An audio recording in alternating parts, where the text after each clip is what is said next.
আপনি যদি sub assembly নিয়ে কাজ করেন তাহলে কাজ করার সময় আপনি আরো একটা ব্যাপার আপনি দেখবেন যে আপনি যখন ড্রয়িং ফাইল তৈরি করবেন সেই ড্রয়িংটার জন্য, যেমন এখানে যে ডিজাইনটা দেখতে পাচ্ছেন এটার জন্য যদি আপনি ড্রয়িং ফাইল তৈরি করেন তাহলে এই সাব অ্যাসেম্বলি বাম দিকে যে দুইটা আছে এটা কিভাবে আপনার বিল অফ ম্যাটেরিয়ালের উপরে ইফেক্ট ফেলে সেটা আপনারা দেখবেন। এখানে এটার জন্য যে ড্রয়িং ফাইলটা আমি তৈরি করে রেখেছি সেটা এখানে আছে। এটার ভিতরে যদি আপনারা দেখেন এটার ডান দিকে এখানে তিনটা জাস্ট ফাইল দেখা যাচ্ছে। এই তিনটা হলো মেন, উপরেরটা যদিও পার্ট ফাইল, তারপরে দুটো অ্যাসেম্বলি ফাইল, কিন্তু অ্যাসেম্বলি ফাইল হলেও এটা আসলে এখানে এইভাবে দেখাচ্ছে। তো এটাকে আপনি চাইলে এটাকে চেঞ্জ করতে পারেন। এটার উপরে যদি একটা ক্লিক করেন তাহলে বাম দিকে এখানে দেখতে পাবেন যে বোম টাইপ, বিল অফ ম্যাটেরিয়ালের টাইপটা কি টাইপ সেটা হলো টপ লেভেল অনলি দেয়া, যার কারণে সে টপ লেভেল নেমগুলো সেখানে নিয়েছে পার্ট নাম্বারের ভিতরে।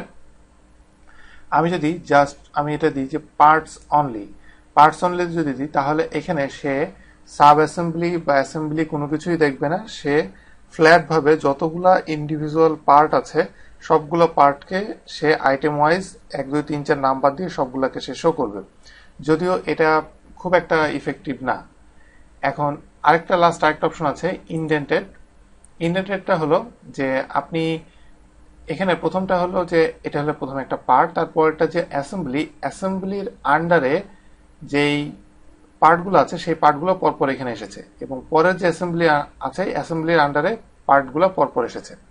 তো এটা অনেক আপনি অর্গানাইজ ভাবে এটাতে আপনি কাজ করতে পারবেন। এখানে ডিটেল নাম্বারিং আছে, ফ্ল্যাট নাম্বারিং আছে, আপনি যেটা চান সেটা আপনি এখান থেকে আপনি দিয়ে দিতে পারেন যেটা আপনার কাজের সুবিধার জন্য। তো ডিটেল নাম্বারিং যেটা সেটা সবচেয়ে বেশি ইফেক্টিভ কাজ করার জন্য, কারণ এখানে নাম্বার দেখে বোঝা যায় যে কে কোন অংশের পার্ট। যেমন 3.3 দেখলে বোঝা যাবে যে এটা হলো 3 এর একটা পার্ট। তো এখন ব্যাপার হলো যে আপনি ইনডেন্টেড ইউজ করবেন না টপ লেভেল ইউজ করবেন। তো ইনডেন্টেড ইউজ করবেন যদি এরকম আপনি চান। টপ লেভেল আপনি কোথায় ইউজ করবেন, টপ লেভেলের দরকারটা কি? কারণ এখানে আমি অ্যাসেম্বল দেখতে পাচ্ছি। এটা দরকার হলো, ধরেন আপনি যেই অ্যাসেম্বলটা তৈরি করেছেন সেই ফুল অ্যাসেম্বলের ভিতরে এরকম ছোট ছোট অ্যাসেম্বলি আছে, যে একটা অ্যাসেম্বলি আছে মোটর। এখন এই মোটরটার ভিতরে কি কি পার্ট আছে এটা কিন্তু আপনার জানা দরকার নেই। ফুল মোটরটা নিয়ে আপনি একটা পার্ট এখানে অ্যাড করবেন, সেই ক্ষেত্রে টপ লেভেল অনলি সেটা আপনি দিতে পারেন, সেই ক্ষেত্রে আপনি ইউজ করতে পারেন। কিন্তু আদার্স অন্যান্য ক্ষেত্রে আপনাকে ইনডেন্টেড সেটা ইউজ করা সবচেয়ে বেটার। তবে আপনি পার্ট অনলি দিতে পারেন, যে শুধুমাত্র আপনার পারচেজের ক্ষেত্রে এটা বানাতে কি কি লাগবে শুধু সেটা যদি আপনি দিতে চান আপনি পারচেজ ডিপার্টমেন্টকে, সেই ক্ষেত্রে আপনি শুধু পার্ট অনলি ইউজ করতে পারেন। তবে আরো অনেক কেস আছে, বিভিন্ন কেসে বিভিন্ন রকম ইউজ করতে হয়।